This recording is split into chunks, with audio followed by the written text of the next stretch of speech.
अच्छा sir, PP में अब हम ये देख लेते हैं कि अगर आप लोगों ने प्रॉपर्टी प्लांट एंड इक्विपमेंट, आप लोगों से मुराद ये कि कंपनी ने प्रॉपर्टी प्लांट एंड इक्विपमेंट को रीवैल्यूएशन मॉडल पे रखा हुआ है, तो उस रीवैल्यूएशन को कैसे वेरीफाई करना है सर? सबसे पहले तो आपको बहुत ही ज़्यादा क्लियर रहना है कि भाई रीवैल्यूएशन या तो sir start of the year में होगी,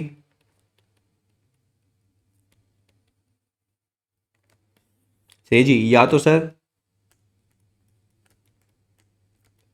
एंड ऑफ द ईयर में हो रही होगी, यानी किसी भी पॉइंट ऑफ टाइम पे हो सकती है। समझाना ये चाह रहा हूँ सर, अगर एंड ऑफ द ईयर पे हो रही होगी तो आपको पता है कि ओपनिंग के अंदर जो हमारी एडिशंस हैं वो ऐड हो गई होंगी।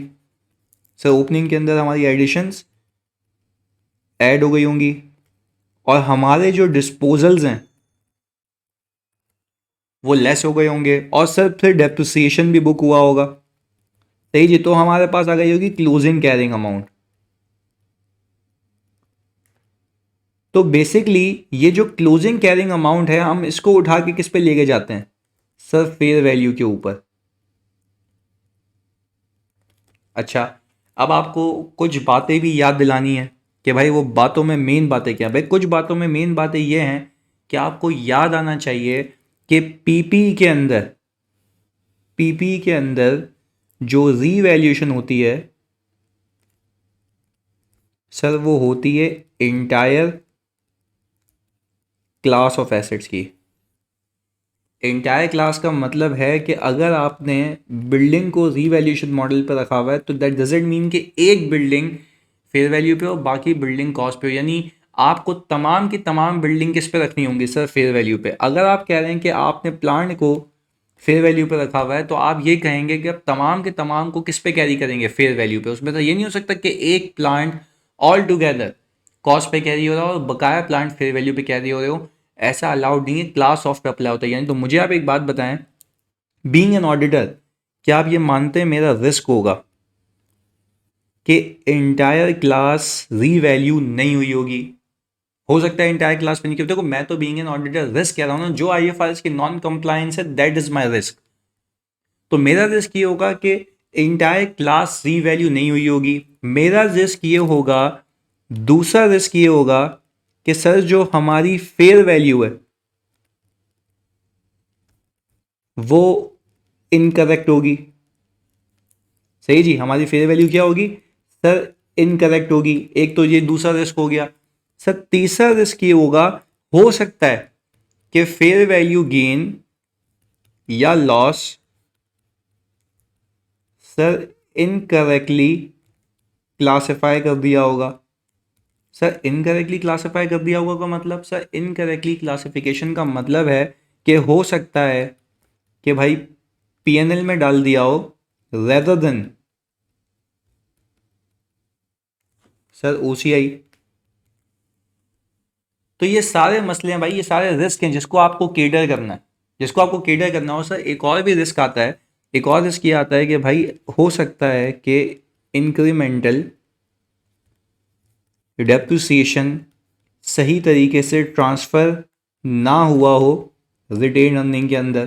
तो सर जो अकाउंटिंग है, दो ज़्यादा मेरा रिस्क, ये मेरे रिस्क हैं। तो सर अब एक एक करके देख लेते हैं कि बीइंग एन ऑडिटर आपने क्या काम करना है sir. Keep it in your mind बहुत केयरफुली कि आपने वही एडिशन को सैंपल पे वेरीफाई करना है, डिस्पोजल को भी, और फिर डेप्रिसिएशन के मेथड की रीजनेबलनेस, लाइफ की रीजनेबलनेस, और फिर आपने डेप्रिसिएशन कैलकुलेट करके क्लोजिंग पे पहुंच जाना। क्लोजिंग पे आने के बाद दो हालात वाकयात होंगे। क्लोजिंग पे आने के बाद पहला हालात वाकयात ये होगा कि there might be impairment indicators जो पहले सीखे उसको वेरीफाई करना, और फिर हो सकता है कि आप एसेट को किस पे रखें? फेयर वैल्यू पे। तो फिर आपने ऑल टुगेदर वहां पे खत्म नहीं हो जाना, उसके आगे रिपोर्टिंग डेट पे कैरिंग अमाउंट निकालने के बाद ये काम करना है जो वेरीफाई कर जाएगा क्या सर? रीवैल्यूएशन। तो देखो अगर नॉर्मल कॉस्ट अकाउंटिंग हो रही है तो कोई मसले वाली बात नहीं है ना। कॉस्ट पे कैरी हो रहा है तो आपने ओपनिंग एडिशन को वेरीफाई कर लिया, डिस्पोजल को वेरीफाई कर लिया, डेप्रिसिएशन को, closing, that set. Impairment indicators है उसको वेरीफाई कर लिया। और अगर एसेट फेयर वैल्यू पे कैरी हो रहा है तो कैरिंग अमाउंट क्लोजिंग निकालने तक काम खत्म नहीं हो जाता। उसके बाद आपने रीवैल्यूएशन को भी वेरीफाई करना है जो कि उस अकाउंट में हुआ होगा, आपने उसको चेक करना है। तो सर सबसे पहले मैं ये कह सकता हूं कि सर मैं एक्सपर्ट की एक्सपर्ट की मतलब मैनेजमेंट एक्सपर्ट, हाँ यहाँ पर मैंने कहा सर जो मेरा मैनेजमेंट एक्सपर्ट है, सही है जी, मैं उसकी फेयर वैल्यूएशन की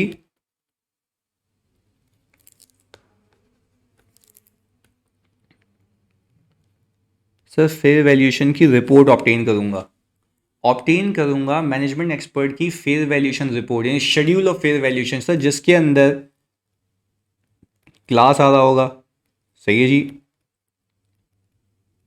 एसेट, लोकेशन, अगर तो कोई लैंड और बिल्डिंग है, सही है जी, उसकी कैरिंग अमाउंट और उसकी फेयर वैल्यू, ये पैरामीटर्स आ रहे होंगे उसके अंदर, और मल्टीपल चीज़ें कि स्क्वायर फिट्स कितना है, और फिर नीचे बेसिस ऑफ मेजरमेंट आ रहा होता है, बेसिस ऑफ मेजरमेंट कि किस बिना के ऊपर इन्होंने ये मेजरमेंट की है, किस बिना के ऊपर ये उनकी अजम्पशंस की यहाँ पे सारी लिखत पढ़त होती है कि इस बेस पे मैंने उसको ये वैल्यू किया, इस बेस पे मैंने उसको ये वैल्यू किया।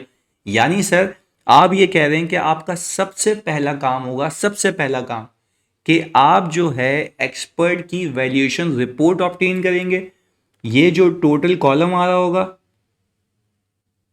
Carrying amount of fair value का ये, और सर आप कह सकते हैं कि इसके बाद फेयर वैल्यू गेन या लॉस, यहाँ पे आ रहे होंगे डिफरेंट डिफरेंट एसेट्स के, तो सर आप मैथमेटिकल एक्यूरेसी इसकी भी चेक करेंगे, इसकी भी चेक करेंगे, और इसको ट्रेस करेंगे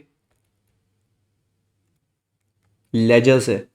क्या लेजर के अंदर गेन या लॉस एप्रोप्रिएटली गया, क्या लेजर के अंदर फेयर वैल्यू एप्रोप्रिएटली गई, और वही चीज़ मेरे एफएस में दिखती या नहीं दिखती। पर याद रखिएगा ये जो फेयर वैल्यू होगी ना, ये फेयर वैल्यू तो एजेड की है, पर ये जो गेन और लॉस है, ये जो गेन और लॉस है वो आपकी कैरिंग अमाउंट के कंपैरिजन में होगा, और कैरिंग अमाउंट के कंपैरिजन में फॉर द ईयर आता है। तो आपने देखा होगा कि आपके पास प्रॉफिट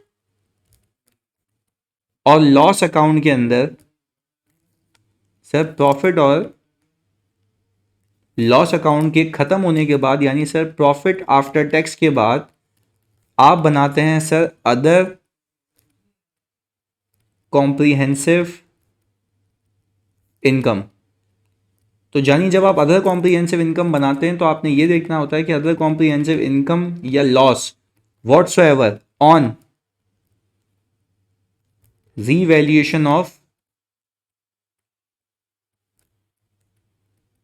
पीपी या फिक्स एसेट्स क्या आ रहा है। तो सर ये आप यहां से वेरीफाई करेंगे ना कि भाई फेयर वैल्यू गेन या लॉस आ रहा है, क्या वो अप्रोप्रिएट है या नहीं है।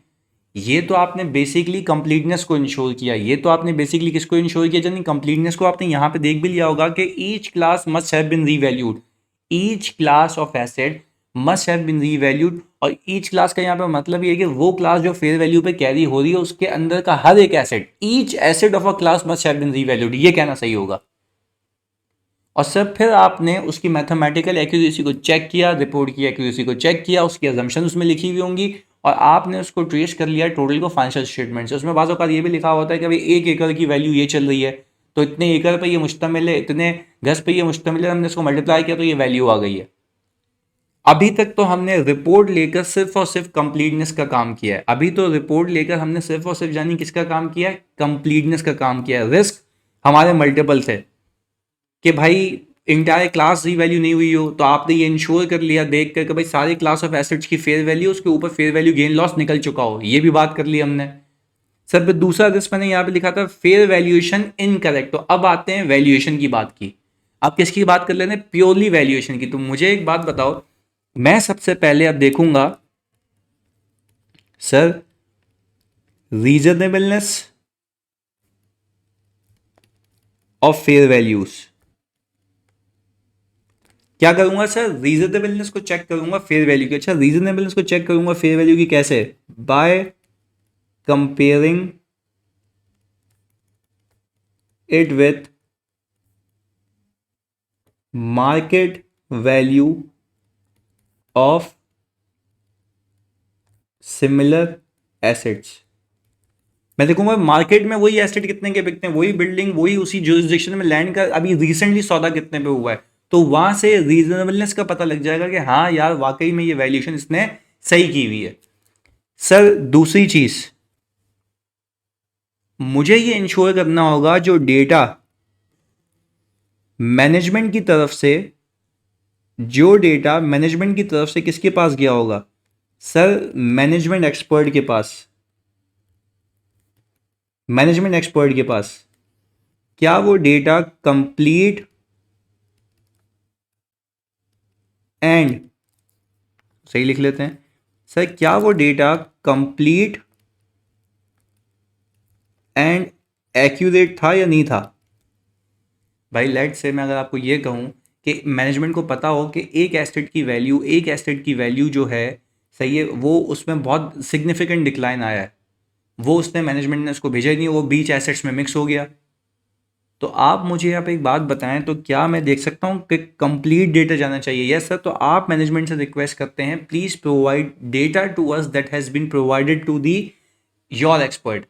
आपके एक्सपर्ट को जो डेटा आपने दिया है वो हमें भी दें, तो हम उसकी क्या कर लेंगे, कंप्लीटनेस को चेक कर लेंगे कि जो फिक्स एसेट रजिस्टर, बात समझिएगा, जो फिक्स एसेट रजिस्टर आपने हमें ऑडिट के लिए, डेप्रिसिएशन वगैरह के लिए, एडिशन डिस्पोजल के लिए देखने के लिए दिया था, मैं उस फिक्स एसेट रजिस्टर को उस डेटा से मैच करूंगा जो एक्सपर्ट को गया है, ताकि मैं ये देख लूं कि एक्यूरेटली डेटा वहां गया या नहीं गया।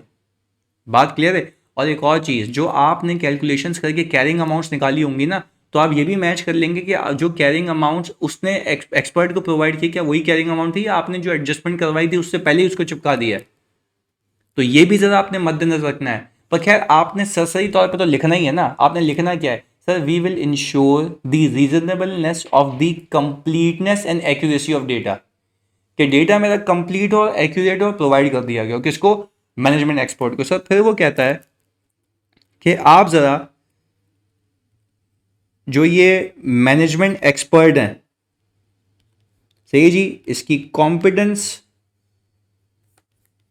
कैपेबिलिटीज को चेक कर लीजिएगा, और सर इसकी इंडिपेंडेंस को यानी ऑब्जेक्टिविटी को भी चेक कर लीजिएगा। भाई अगर ये बंदा मैनेजमेंट से इंडिपेंडेंट नहीं है तो there is a higher risk कि वो बायस होगा, और उसने बायस में काम किया होगा और उसकी फेवर में फेयर वैल्यूएशन की होगी, और दैट कैन बी एक्सेसिव। ऐसा हो सकता था रीवैल्यूएशन लॉस आ रहा हो, मतलब सरप्लस रिवर्स होने के बाद पीएनएल में हिट जा रही हो और फिर भी कहाँ चली गई हो? सर उसने बोला होगा नहीं वैल्यू ऊपर जा रही है। तो इस केस के अंदर ये तीनों चीजें जब आप अपने एक्सपर्ट के लिए असेस करते हैं, तो उसके एक्सपर्ट के लिए भी सरसरी तौर पर असेस कर लेना। सर कॉम्पिटेंस कैसे देखते हैं? सर उसकी क्वालिफिकेशंस, ऐसा ही है, क्वालिफिकेशंस ही है ना भाई। हमने तो ये देखा है कि भाई उसकी क्वालिफिकेशन क्या है, सही है जी, उसने कितनी ऐसी पब्लिश रिपोर्ट्स जो है मार्केट में दी हुई हैं, ये सारी चीजें। उसकी कैपेबिलिटीज, वो कितना पुराना है, सही, क्या उसके पास एडिक्वेट रिसोर्सेज हैं ये काम परफॉर्म करने के लिए। तो वो सारी कैपेबिलिटीज के जुमरे में आता है सर इंडिपेंडेंस। हम मैनेजमेंट से पूछ लेंगे, हम इससे इंक्वायरी कर लेंगे, इससे डिस्कशन कर लेंगे, इससे मीटिंग कर लेंगे, इससे अर्ज कर लेंगे कि भाई do you have any stake in that company. वहां से भी समझ आ जाएगा कि क्या वो इंडिपेंडेंट है या नहीं है। तो पहले मैनेजमेंट से भी पूछ लेना। तो खैर आपने एग्जाम के पॉइंट ऑफ व्यू से तो यही लिखना है ना, हम इवेल्युएट करेंगे मैनेजमेंट एक्सपर्ट्स की कॉम्पिटेंस, कैपेबिलिटी एंड इंडिपेंडेंस। बात क्लियर है? और सर फिर आप एक काम ये करते हैं कि जब आपने पहले वैल्यूएशन रिपोर्ट ली, वैल्यूएशन रिपोर्ट में जो फेयर वैल्यू गेन लॉस आ रहा है, आपने उसकी मैथमेटिकल एक्यूरेसी चेक की, उसको ट्रेस किया लेजर से, एफएस से, आपने देखा भाई पीपी की वैल्यू भी आ रही है और मेरे पास ओसीआई का जो फॉर द ईयर का गेन या लॉस आ रहा है वो भी देख लिया। फिर आप आगे जाते हैं, फिर आप ये बोलते हैं कि भाई आप सबसे पहले एक्यूरेसी ऑफ डेटा और कंप्लीटनेस ऑफ डेटा की बात करेंगे कि जो मैनेजमेंट की तरफ से उसको गया है, और फिर आप कहेंगे कि जो मैनेजमेंट की तरफ से उसको डेटा गया है वो कंप्लीट है, एक्यूरेट है या नहीं है। उसके बाद आप एक स्टेप आगे आते हैं और कहते हैं कि भाई क्या सामने वाला जो मैनेजमेंट एक्सपर्ट है वो कॉम्पिटेंट, केपेबल और सर ऑब्जेक्टिवली काम कर रहा था या नहीं कर रहा था, इंडिपेंडेंट है या नहीं है। सर इस पैरामीटर से भी आप गुजारते हैं, तो फिर आप उसकी अजम्पशंस की रीजनेबलनेस को चेक करते हैं कि क्या उसने फेयर वैल्यू रीजनेबल बेसिस पे निकाली है या नहीं निकाली।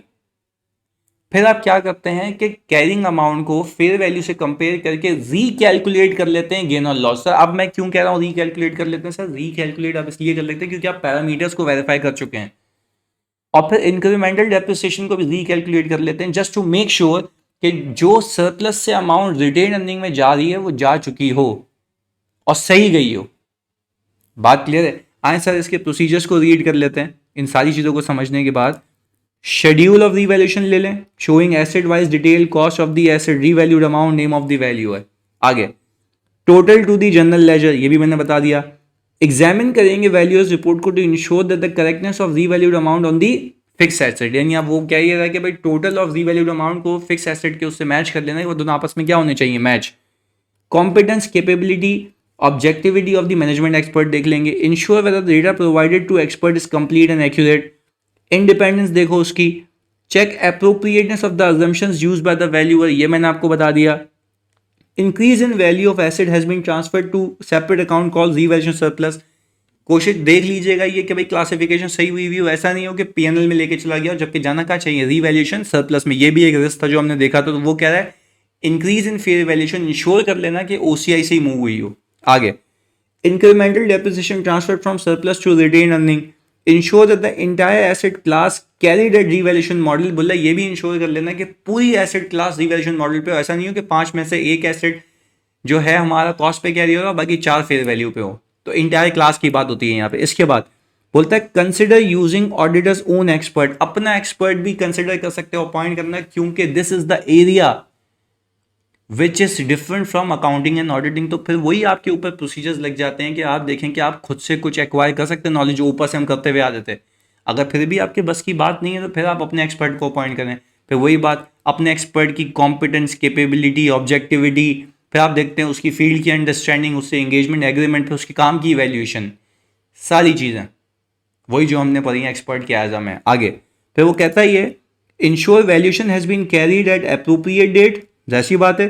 Determine the disclosure have been made in accordance with the requirements of IFRS. IFRS कहता है कि भाई अगर आपने अपने एसेट्स को फेयर वैल्यू मॉडल पर रखा हुआ है तो आप उसकी हिस्टोरिकल कैरिंग अमाउंट भी डिस्क्लोज करेंगे। आगे ensure that all set of revaluation has been done only against the same class. ऐसा नहीं हो सकता और ऐसा अलाउड भी नहीं है कि एक क्लास ऑफ एसेट की रीवैल्यूएशन दूसरे क्लास ऑफ एसेट की रीवैल्यूएशन से सेट ऑफ हो जाए, जो कि मना है।